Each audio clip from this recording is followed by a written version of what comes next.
Les amis, bienvenue dans cette nouvelle vidéo. On va aborder trois points très importants. Le premier, Madame Lagarde, présidente de la Banque centrale européenne, veut verrouiller l'euro contre l'émission des stablecoins et quels sont les risques pour les Européens et pour nous les Français. Je vais vous développer ça tranquillement, donc installez-vous. Deuxième point, le NFP a été publié hier, vendredi 5. C'est la création d'emplois aux États-Unis non agricoles. C'est un indicateur les plus suivis par la Banque centrale européenne et je vais vous expliquer pourquoi et bien sûr, où je veux en venir, pourquoi les taux d'intérêt directeurs du 17 septembre pourraient être quasi revus à la baisse. On va aborder ça ensemble. C'est le deuxième point très important.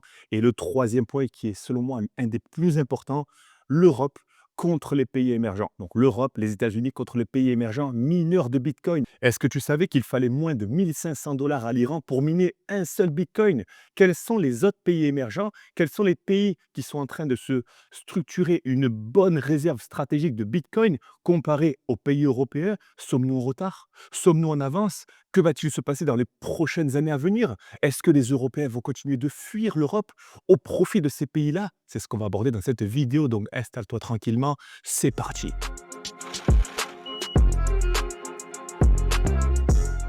Bien sûr, tu n'oublies pas de t'abonner à la chaîne et d'activer la petite cloche pour ne rien rater. Je te le répète, lundi, mercredi, samedi, nos 3 rendez-vous quotidiens. Tu cliques aussi ici sur la bio pour télécharger ton e-book crypto offert pour comprendre comment tout ça fonctionne. Je te rappelle que je suis juste là pour t'informer. Si tu veux passer à l'action, comme l'ont fait mes amis Johan, John, Guillaume et Julien, tu cliques sur ce lien, tu renseignes tes identifiants, tu reçois ton e-book et tu pourras rentrer en contact directement avec un membre de l'équipe pour qu'on t'explique comment ça marche et que tu intègres le Discord. Je pense qu'on en a assez parlé du Discord. Ça continue d'encaisser bien sûr durant cette semaine. Je te ferai un petit point bien sûr lundi sur les encaissements, les résultats. Bravo la team, ça encaisse que le marché soit volatile ou pas. Et ça, c'est comme ça. Quand on est formé, on profite de chaque opportunité en temps réel, chaque jour, même plusieurs fois par jour. Mais attention les amis, pas d'overtrading, ça ne change pas. Et pour rejoindre le Discord, pareil, tu cliques sur ce lien, tu vas arriver sur les serveurs et là, on pourra directement échanger. Au-delà des 3 fois par semaine, bah, ce sera quasiment tous les jours où on discute. Tous les matins, on se dit bonjour et on échange sur nos stratégies, sur nos gains, sur nos pertes également. Et bah, forcément, on colmate les fuites. On colmate et on devient de plus en plus bon sur notre stratégie. Et ça, c'est bon. Bah, c'est comme ça qu'on arrive à acquérir une rentabilité. Tu vas voir également les témoignages de nos potes. Le témoignage de Guillaume, j'espère que ça va, mon pote. Guillaume, de Yokohama, il nous a fait son super témoignage qui dure 25 minutes, un témoignage long, hein, parce que là, c'était des petits extraits témoignages. Tu pourras bien sûr apprendre à le connaître et à découvrir un petit peu son parcours si tu arrives à te projeter à travers, leur parcours, tout simplement, leur magnifique parcours. La dernière vidéo, c'était celle-ci sur bah, on nous manipule, la France est endettée, ton argent est en danger. Je t'invite à la voir pour que tu comprennes un petit peu où tu en es, hein, où on en est actuellement. Hein. Tu travailles, tu te reposes, tu consommes, tu travailles, tu te reposes, tu consommes. Est-ce qu'aujourd'hui, tu es dans la bonne dynamique? Est-ce que la solution ne serait pas de placer ton argent en plus de l'immobilier si tu le fais déjà et avant de placer ton argent, de comprendre comment fonctionne la politique monétaire tout simplement. C'est des vidéos uniquement informatives. Mais en parlant d'information, les 3 points très importants, on les attaque maintenant. Avant ça, on va aller sur Ethereum. En fait, Ethereum, il est sur un support. Pour te la faire rapide, on est à 4 312 $ sur Ethereum en cette fin de semaine, en ce début de semaine, début septembre. Je remarque de la volatilité sur Ethereum, mais je remarque un manque d'intérêt sur Ethereum, peut-être dû à l'attente de la publication des taux d'intérêt ce 17 septembre. Donc je pense que peut-être on risque d'avoir peu de volatilité durant les 11 prochains jours. Ce n'est que mon avis, à voir. Bien sûr, je resterai bien sûr branché. Après-demain, on se voit lundi pour l'analyse technique hebdo. Mais là, je vois que ça manque de volatilité. Quand je vois des bougies comme ça vides avec des grosses mèches, ça montre beaucoup de volatilité et beaucoup d'indécision. Pareil pour le Bitcoin, après avoir chassé la zone de rechargement à 108 000, on a eu un bon regain de force. Et là, ben, on voit qu'on a buté sur les 113 000. On est comme un genre de range entre les 113 000 et les 108 000. On est en mid-range. Donc, de mon côté, pas de trading, surtout pas le week-end. Et je reste bien sûr vigilant. Et en parlant de vigilance, bon, après les altcoins, des variations de 0,3, 0,4, 5-6%, même pas 2-3%. C'est pas intéressant que je te parle de ça. Je te parlerai opportunité quand il y aura opportunité. Je ne suis pas là pour meubler. Je suis là pour t'informer quand il faut t'informer et je suis là pour partager opportunité quand il y a opportunité. Et là, on va parler de choses importantes, de notre futur, le nôtre, celui de nos enfants, celui de nos proches. Parce qu'aujourd'hui, on voit que la France j'ai pas envie de dire que la France va mal. La France ne va pas mal. Mais c'est vrai que quand tu regardes des infos, tu te dis: «Mais où va-t-on aller d'ici les prochains mois, prochaines années?» Et surtout, par rapport à l'émergence, des cryptos, de la cryptographie, des stablecoins, hein. Je te rappelle qu'un stablecoin, c'est un projet crypto qui est adossé au prix du dollar. Est-ce que les États-Unis ne sont pas en train ne vont pas rouler sur l'Europe par rapport aux stablecoins? C'est ce qu'on va aborder ensemble tout de suite. Et je t'ai fait bien sûr un plan où je vais t'expliquer en détaillé. On va essayer de faire ça en 3 fois. Et le dernier, le dernier thème, c'est le minage de Bitcoin. Quels sont les pays qui sont en voie, pas en voie d'extinction comme les mammifères, les pauvres, mais en voie de développement, les pays plus émergents qui pourraient bien sûr rouler sur l'Europe par la suite et on les sous-estime mes amis. Crypto, Christine Lagarde demande un encadrement plus strict pour émettre les stablecoins, pour les émetteurs de stablecoins étrangers. Il faut savoir qu'un stablecoin, c'est un projet américain. Les stablecoins, donc USDT, USDC, que tu connais certainement, je te fais un petit plan rapide, ils sont là, ce sont des projets américains au prix adossé au dollar. Il y a un risque réel pour l'Europe.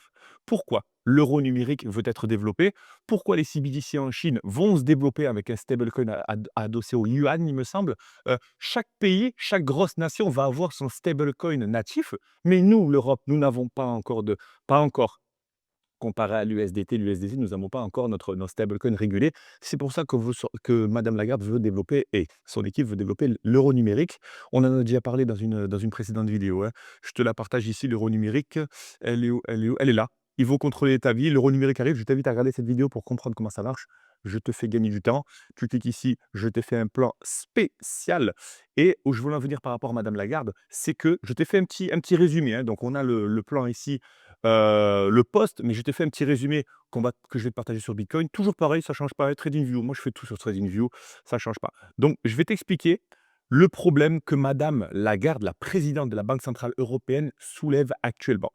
Pourquoi je t'ai fait ça?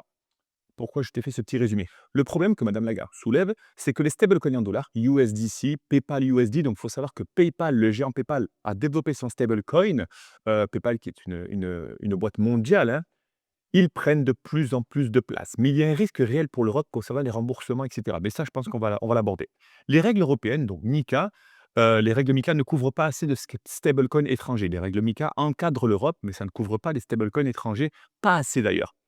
Le risque, bien sûr, et ça, je viens de te le dire, les Européens utilisent massivement les stablecoins non euros, donc le stablecoin USDT, USDC en Europe, en France, au Portugal, en Europe. On l'utilise et ça passe un petit peu sous les lois MiCA, forcément. À travers les filets de loi MiCA, parce que la loi MiCA ne peut pas être totalement hermétique. Donc, fuite de capitaux, affaiblissement de l'euro, parce qu'on utilisera bien sûr moins la devise euro, perte de souveraineté monétaire, ça ne change pas, mais il y a un réel risque concernant l'euro. De 2, en cas de crise, donc une fameuse panique bancaire, tout le monde chercherait à se faire rembourser dans l'UE. S'il y avait une crise concernant par exemple PayPal, PayPal qui n'est pas une banque, hein, PayPal c'est une boîte, hein. S'il venait y avoir une crise, on demanderait nous remboursement au sein de l'UE, au sein de nos banques. Donc l'argent sortirait directement des banques européennes alors qu'il n'est pas rentré. Est-ce que tu comprends où je veux en venir? L'Europe n'aurait pas les réserves et se prendrait le choc de plein fouet. Donc c'est ce que Madame Lagarde soulève. Et il faut savoir que ce n'est pas notre ennemi, Madame Lagarde. En clair, si l'Europe ne verrouille pas, l'euro peut devenir secondaire dans la finance numérique au profit bien sûr des stablecoins. Donc au détriment de l'euro, au profit des stablecoins. Si tu n'es pas investisseur crypto, si tu souhaites rester en Europe, ça sent pas bon. Ça sent pas bon. C'est pour ça que on doit en parler. Et j'espère qu'en tout cas, ces petits paragraphes te plaisent. Pour les Français qui n'investissent pas en crypto, parlez-en à vos proches, mes amis. Ils savent que la crypto existe, hein, que voilà, hein, la crypto. Mais la crédulité, la procrastination, bien sûr, ils attendent. Ils attendent quoi? C'est ça que je me demande. Qu'est-ce qu'ils attendent, vos proches, aujourd'hui ou vous-même? Qu'est-ce que vous attendez? Qu'est-ce que vous attendez? Vous attendez qu'on vous mette encore une fois une barrière et qu'on vous dise: «Maintenant, tu ne dépasseras pas». Est-ce que vous attendez ça? Personne ne t'empêchera de t'investir, hein, de comprendre comment ça marche et de mettre tes premiers euros en crypto, de savoir comment ça marche. Fais tes erreurs. Arrête de penser que, tu avanceras sans faire des erreurs. Il n'y a pas de parcours parfait, mais c'est pour ça qu'il faut que tu te formes.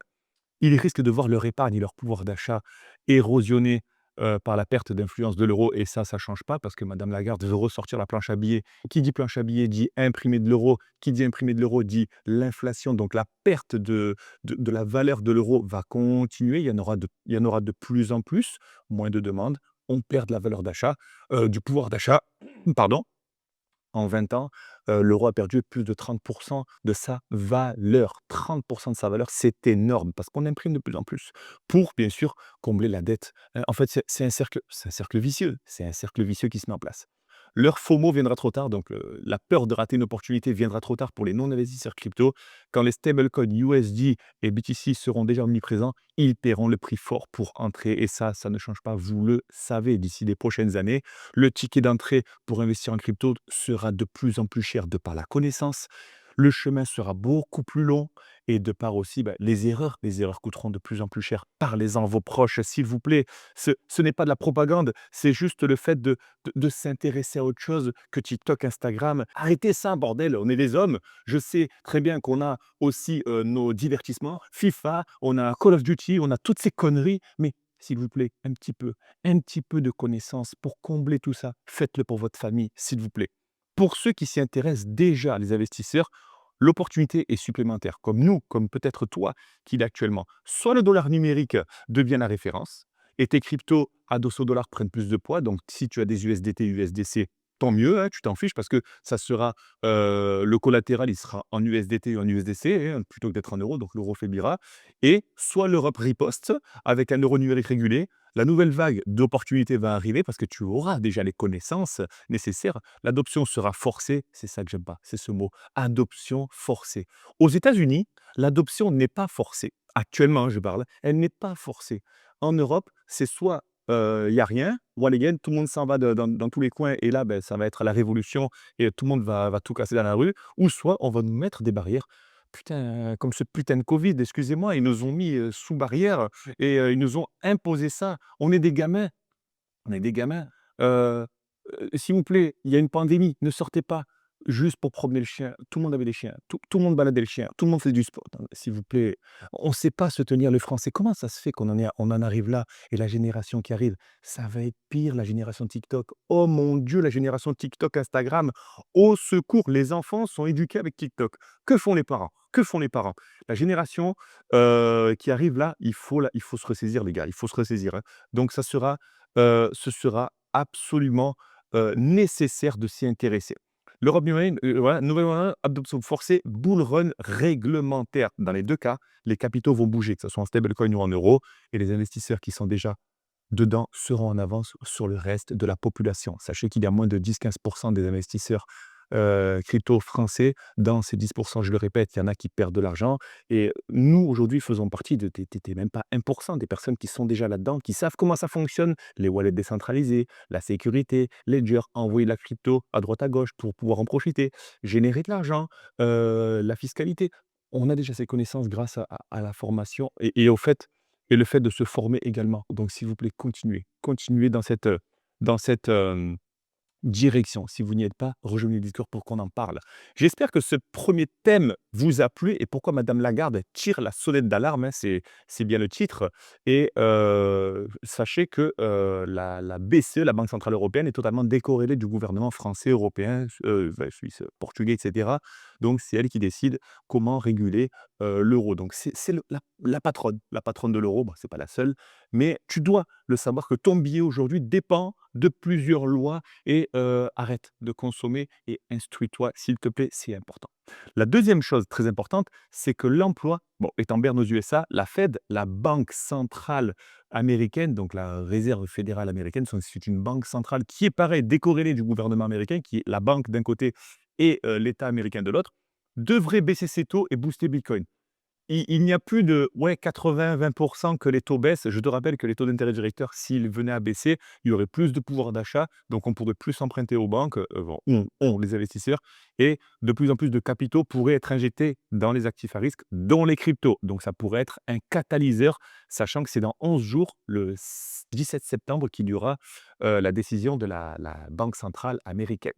Voilà, c'est un petit peu le casino en ce moment. Est-ce que ça va baisser, ça va monter, ça va être maintenu? On ne sait pas et là, Je t'ai fait bien sûr un résumé sur le NFP. Qu'est-ce que c'est? Ça a été publié hier, hein, les chiffres de l'emploi, ils ont été publiés hier et je vais t'expliquer qu'est-ce que c'est directement pour que tu comprennes pourquoi tu dois t'intéresser au contexte macroéconomique américain. Tu t'intéresses à la mode, certainement. La mode vient des États-Unis, vient de partout. Quand tu vois Kim Kardashian qui met des talons avec un jogging à pression, après tu vas dans la cour d'école, tu vois que ils ont tous des talons avec un jogging à pression. Vous savez la mode là, où ils se rasaient la tête là, sur le côté là.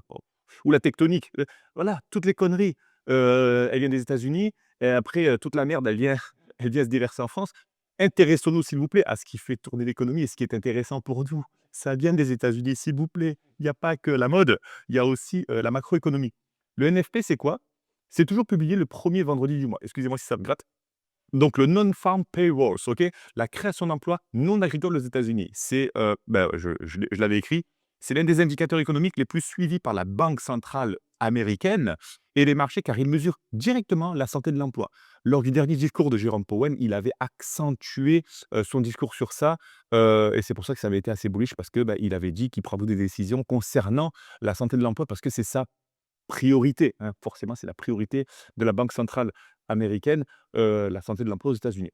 Publié chaque mois par le Bureau of Labor Statistics, le BLS. Et là, je vais t'expliquer pourquoi ça pourrait faire baisser les taux d'intérêt, ce qui pourrait être bullish pour les cryptos, ce que tu attends certainement. Si le NFT est faible, comme aujourd'hui, que comme hier, seulement 22 000 emplois créés sur 75 000 attendus, ça fait quoi? 66 de moins, excusez-moi, hein. Ça veut dire que l'emploi se dégrade. Il y a de moins en moins de création d'emplois. La Fed a 2 missions principales dans son mandat et c'est ce que Jérôme Powell a abordé lors de son précédent discours. Le premier, c'est la stabilisation des prix, la lutte contre l'inflation, donc ce que tu sais très bien par rapport aux taux d'intérêt directeurs. Pour lutter contre l'inflation monétaire, il veut augmenter ses taux d'intérêt directeurs et il les baisse si on arrive à lutter contre l'inflation. Donc là, pour l'instant, ça va. Et la deuxième chose, c'est le plein emploi, maintenir un marché du travail solide, chose qu'on devrait faire également en France. Donc, en ce moment, une des deux missions, donc une des deux missions, la mission 2 sur 2, c'est que Powell priorise l'emploi et il l'a dit. Et là, on y est en plein dedans. Moins d'emplois créés, risque de chômage, l'économie qui ralentit, ça, je ne te l'apprends pas, je pense, hein. S'il y a moins d'emplois, il y a plus de chômage, il y aura moins de consommateurs, hein. Le pouvoir d'achat sera plus faible. Pour éviter une récession, la Fed va devoir possiblement s'assouplir, donc baisser les taux d'intérêt directeurs. Il n'y a quasiment plus, de chances que 80-20 que ce soit baissé. Les statistiques le disent, ce sont des statistiques, attention, moi je reste quand même extérieur, qu'il y a une très, très, très forte chance que le 17 septembre, les taux d'intérêt directeurs baissent, selon encore une fois, je le répète, certaines statistiques et bien sûr que ça pourrait faire exploser le marché crypto. Ça pourrait baisser de 25 points, voire 0,5 points. Ça pourrait être beaucoup, d'un coup, sachant que, le marché reste quand même, je pense, en ébullition par rapport à ça. Donc, est-ce qu'il y a un gros pump à venir? Est-ce qu'il faudrait se positionner sur certains altcoins? On verra ça la semaine prochaine, je pense. Certains altcoins qui pourraient profiter du possible pump du marché crypto. Dire que le bull run va démarrer par rapport à ça, peut-être. Vous savez, le marché est tellement zinzin en ce moment que Trump, il sort un token, tout le monde se jette dessus, machin sort un token. Le marché est zinzin. J'ai l'impression de revenir en 2021 où c'était l'euphorie, que ça partait de partout. Restons rationnels, mes amis. Mais ça peut être un catalyseur, le fait que on a ces informations. Aujourd'hui, vous avez ces informations-là. Je vous les ai expliquées et j'espère en tout cas que ça vous plaît. Pour, soutenir la chaîne, n'oubliez pas de vous abonner et me laisser un commentaire pour me dire si vous aimez mon travail. En tout cas, moi, ça me fait plaisir. Vous êtes de plus en plus nombreux. Merci pour votre soutien, mes amis. Et bien sûr, l'impact, je l'avais oublié, mais je te l'ai préparé. L'impact que ça peut avoir, bien sûr. Les taux seraient plus bas, donc les taux d'intérêt pourraient baisser, les taux d'intérêt directeurs. L'argent moins cher, hein, c'est ce qu'on appelle l'argent moins cher. Les capitaux repartent vers les actifs plus risqués, les actions boursières, les matières premières et surtout Bitcoin et les cryptos. C'est pour ça que les mauvais chiffres NFP égale mauvaise nouvelle pour l'économie US, mais bonne nouvelle pour les marchés financiers et crypto parce que la Fed, je le rappelle, la Banque centrale américaine, excusez-moi si des fois j'ai des petits lapsus, pourrait être obligé de baisser ses taux d'intérêt directeurs pour relancer le marché de l'emploi. J'espère que ça vous plaît en tout cas.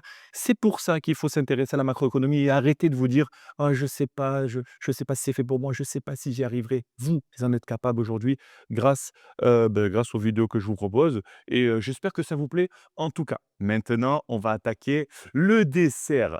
Miner un bitcoin ne coûterait que 1 300 en Iran alors qu'il vaut 110 000 $, 110 800 $. Est-ce que tu le savais? J'avais partagé ça, précédemment à mes anciens élèves, mais je veux vous le mettre à jour. On va faire un point sur les pays du monde où, le prix du minage d'un bitcoin, est en dessous de 10 000 $, 5 000 $. Est-ce que tu le savais que l'Iran aujourd'hui, c'est 1 300 en moyenne pour miner un bitcoin? Mais c'est énorme! Et est-ce que tu savais aussi que on en a parlé dans une précédente vidéo, mais l'économie des pays émergents, des pays sous-développés par quand je dis sous-développés, excusez-moi, c'est par rapport à la France, aux États-Unis, vous le savez, hein. Heu, ces fameux pays sous-développés pourraient se relancer économiquement grâce au minage de bitcoin. C'est comme ça que ça marche. Bitcoin est le bouclier contre l'inflation. N'oubliez pas que l'inflation monétaire en Europe, elle est de quoi? 1 1,5. Dans ces pays comme l'Iran ou dans des pays comme, l'Amérique du Sud, l'Argentine, Bolivie et cetera, c'est de l'ordre de plusieurs dizaines de pourcents. C'est énorme et bitcoin, resterait ce fameux bouclier pour continuer de se créer une réserve stratégique et pour la population, pour les habitants, ça permettrait de préserver le pouvoir d'achat. C'est pas magnifique? Et là, vous allez vous dire: «Mais comment fait l'Iran pour miner avec 1 300 balles, par bitcoin?» Je vous ai préparé une petite carte. Donc la petite carte, bien sûr, c'est Alex Mason Crypto, c'est pas quelque chose qui sort, d'une étude Harvard et cetera. C'est une carte grossière, mais ça nous donne un petit aperçu, hein. Si ça a été publié déjà par Cryptost, c'est que c'est assez régulé, je pense. On a notre France nationale. Aujourd'hui, 190 000 pour miner un bitcoin. C'est pas rentable pour les Français, mais c'est rentable pour d'autres pays. Donc on va regarder le top, hein, en Irlande, Iceland, donc en Islande, 102 000 Netherlands, en Pays-Bas, 200 000 C'est assez cher, c'est assez cher. Aux US, 107 000 mais il y a des pays comme regardez, les pays africains, l'Angola, 8 600 la Libye, 5 200 le Sénégal, c'est cher, la Namibie, c'est cher, South Africa, c'est cher.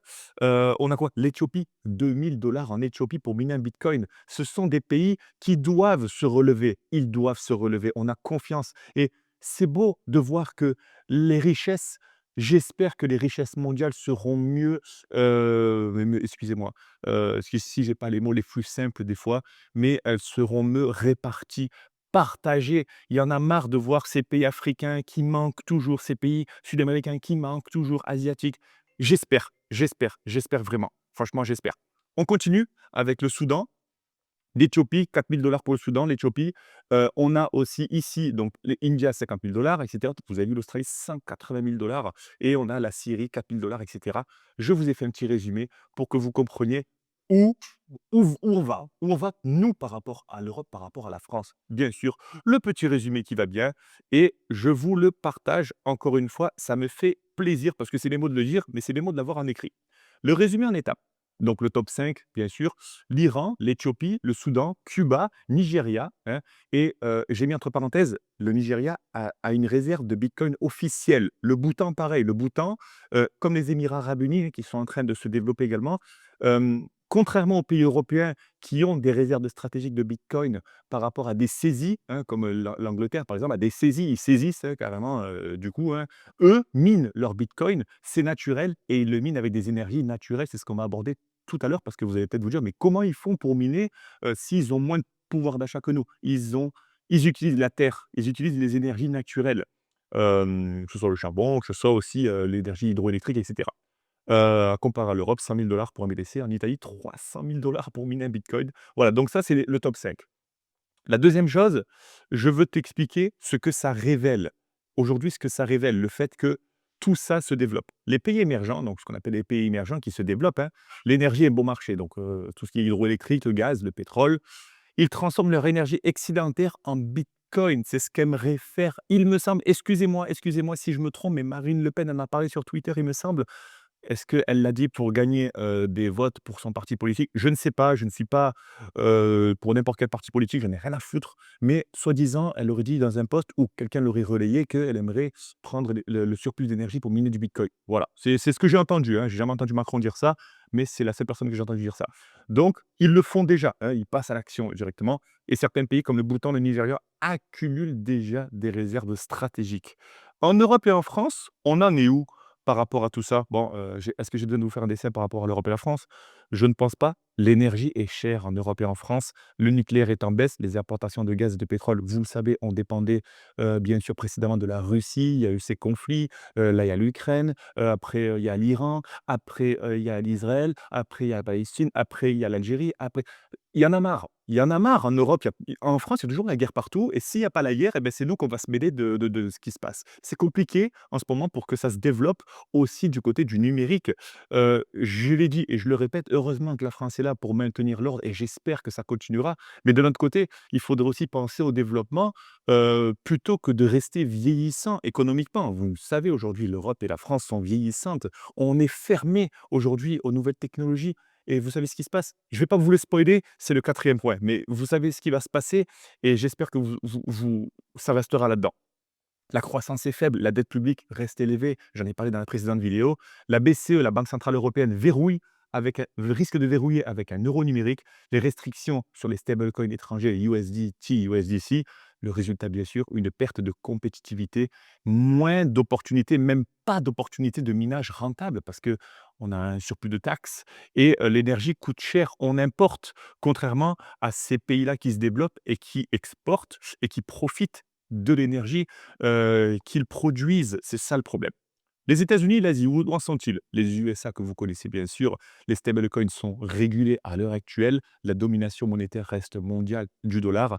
La Chine et l'Asie, le yuan numérique arrive, donc les CBDC en Chine arrivent très très vite et les hubs sont délocalisés. Les 2 blocs captent la souveraineté monétaire et technologique. La Chine d'un côté, les US de l'autre. Bon, l'Asie d'un côté du nord, la Chine forcément, Russie, Chine, hein, et les US de l'autre et nous on est au milieu.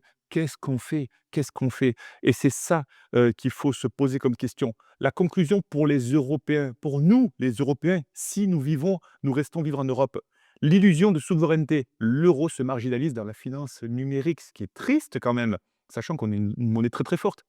Les émergents montent grâce à la blockchain. Les émergents, ce sont les pays qui sont émergents, les nouveaux hubs financiers. Nous, les Européens, le principal risque, c'est qu'on risque de continuer d'avoir une perte de pouvoir d'achat, une fuite des talents, les boulangers, les charcutiers, les maçons, les charpentiers, tous ces talents français. Bon, c'est les talents manuels, certes, mais vous avez remarqué qu'ils se barrent de plus en plus, qu'on leur offre mieux ailleurs. Il faut se demander pourquoi aujourd'hui, j'ai des amis québécois, rares sont les amis québécois qui viennent travailler en France. Rares, de ma connaissance, de ma connaissance. Nombreux sont les Français qui partent habiter au Québec, se développer. Rares sont les Français, excusez-moi, rares sont les Français. Rares sont les étrangers qui viennent travailler en France et beaucoup sont les Français qui vont travailler en Suisse. Posons-nous les questions, des bonnes questions. Pourquoi aujourd'hui les talents, nos enfants aujourd'hui, fuient la France pour aller dans les écoles internationales, pour aller travailler ailleurs parce qu'on leur offre une meilleure qualité de vie, et ça c'est un problème aujourd'hui en France et l'opportunité bien sûr, c'est de se positionner sur la crypto actuellement avant que l'écart devienne trop grand. S'il vous plaît, instruisez-vous. J'ai pas dit qu'il faut aller payer une formation. Instruisez-vous s'il vous plaît pour vous et pour vos enfants, c'est important et au final, bien sûr, je vous ai fait le petit final pour finir cette vidéo. Est-ce que je vais la finir en beauté? Je ne sais pas, mais j'espère qu'elle vous fera réfléchir. Le vrai danger, c'est de rester passif. C'est ça le vrai danger. Le vrai danger, ce n'est pas d'investir en crypto. Le vrai danger, ce n'est pas d'ouvrir son téléphone et de se dire: «C'est quoi finalement Bitcoin, la blockchain?» C'est pas ça le vrai danger. Le vrai danger, c'est de rester inactif, de se dire: «On verra plus tard». C'est ça le vrai danger et ça, faut pas me le dire à moi, hein. Plus tard, on verra, on ne sait pas, je supporte pas. J'avance, je sais où je vais et Anthony Bourbon l'avait dit, il me semble, la personne bête qui avance ira toujours plus loin que l'homme intelligent qui reste assis et qui regarde et qui commente. Sois bête, avance, plutôt que de rester là et de se dire: «Ouah, on verra, c'est risqué». C'est ça qui est risqué, c'est de se dire: «On verra plus tard». N'oublie pas, en 2009, tu as raté Bitcoin, 2015, tu as raté Ethereum, 2020, tu as raté Solana, 2025, tu es en train de rater le train actuel parce que là, l'adoption est croissante et l'adoption arrive très, très vite. Les pays émergents avancent vite l'énergie. L'énergie pour miner du bitcoin, forcément, ça coûte de moins en moins cher. Les réserves stratégiques augmentent et l'adoption reste massive. L'Europe s'enferme dans ses règles, perd compétitivité et ses jeunes talents fuient déjà l'Europe, fuient déjà la France. Vous le savez, avant que vos enfants vous disent: «Papa, j'ai envie d'aller, je pars à Tokyo». «Pardon mon fils, Tokyo? Ouais, je pars à Tokyo, et je vais aller trap». «Attends, mais comment ça? Tu veux pas devenir maçon, comme tout le monde? Tu veux pas devenir boulanger, comme le fils du voisin?» «Ah non, non, non, non, non, non, moi je me cache, je vais à Tokyo papa. Je vais à Hong Kong. Papa, je me cache, je vais à Bangkok. Moi je me cache, je vais à New York». «Attends, mais je comprends pas, pourquoi?» «Bah, intéressez-vous s'il vous plaît, intéressez-vous, soyez un exemple pour vos enfants. Soyons des exemples pour vos enfants. Arrêtez de rester des vieux cons avec votre métier, vous dire: «C'est comme ça le travail et non, mais il faut travailler avec ses mains pour avoir son salaire». Arrêtez, sortez de cette mentalité, s'il vous plaît. Ça, c'est important. Petite parenthèse, j'étais à la fête foraine, parenthèse. La vidéo est longue, on en a rien à faire. On profite. J'étais à la fête foraine. Les forains, vous avez tout mon respect. Quel beau métier. Vous donnez le sourire aux enfants, vous nous donnez le sourire. J'espère que ce métier durera encore des années. Les forains, je vous adore. Mais un forain m'a dit, il était en train de me servir ma crêpe et il y avait son petit de 5 6 ans avec lui et il l'aidait. C'était trop mignon et je me suis dit: «Waouh, la relève est là, la relève est là». Le papa m'a regardé, il m'a dit: «Non, pas de relève. Je veux pas qu'il fasse comme moi». J'ai trouvé ça triste. Il avait une magnifique baraque avec, des crêpes, des gaufres et cetera. Je me suis dit: «Waouh, c'est bien, son petit il aide». Je pensais à mon fils, il m'a regardé, il m'a fait ça. «Il fera pas ça mon fils». Ça m'a fait de la peine et j'ai dit j'y ai pas demandé pourquoi, comment. Je sais pourquoi il m'a dit ça. Je le sais pourquoi il m'a dit ça. Parce qu'il y a 20 ans, c'était complètement différent. Il y a 20 ans, il aurait dit: «Oui, mon fils, oui, tu vas reprendre l'affaire». Là, il m'a fait ça. Je veux pas qu'il fasse ça. Je veux qu'il aille à l'école, mon fils. Je veux qu'il fasse autre chose. Ça fait de la peine de voir ça, que nos talents, ce sont des talents qu'on a, qu'on développe en France et de se dire que non, je veux pas que mon fils fasse comme moi. Soyez fiers de ce que vous faites. Inspirez vos enfants, s'il vous plaît. C'est la petite parenthèse. Et bien sûr, le message clair, soit on apprend et on agit maintenant, soit on regarde la redistribution mondiale de richesses se faire sans nous. Sur ce, c'était la fin de cette vidéo. Et sachez que si vous continuez de tout remettre à plus tard, vous prenez de plus en plus de risques et la facture sera de plus en plus salée. Ne l'oubliez pas, le temps, c'est la seule chose qu'on ne récupérera jamais. L'argent, paye ta formation, t'es pas content, paye ta formation, avance, on s'en fout. Le temps tourne, le temps tourne. Arrêtez de miser sur votre retraite, arrêtez de miser sur des petites centaines d'euros, des petites clopinettes. Vous méritez beaucoup mieux. Vous méritez aujourd'hui d'être riche comme ceux que vous voyez à travers les réseaux, etc. Vous méritez plus que vous êtes beaucoup plus instruite.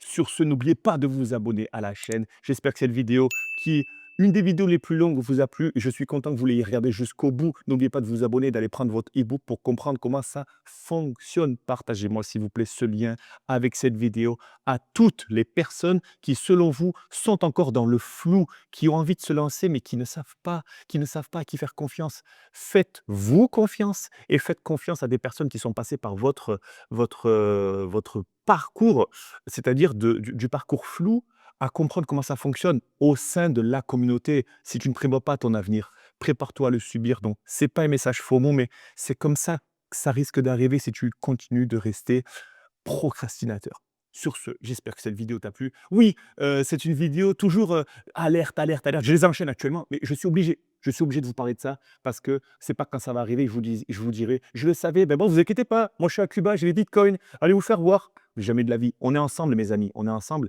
et on va y arriver ensemble. Sur ce, on se voit lundi, n'oubliez pas, hein, notre prochain rendez-vous dans 2 jours, et surtout, ben, on est sur Discord, on en parle, partagez-moi vos analyses et je pense qu'il y aurait peut-être quelques trades à prendre en fonction des opportunités que le marché nous offrira. Portez-vous bien les amis, passez une bonne soirée, une excellente soirée. Profitez bien de votre ami, c'est important. Le bonjour à toute la famille et portez-vous bien. À plus, ciao!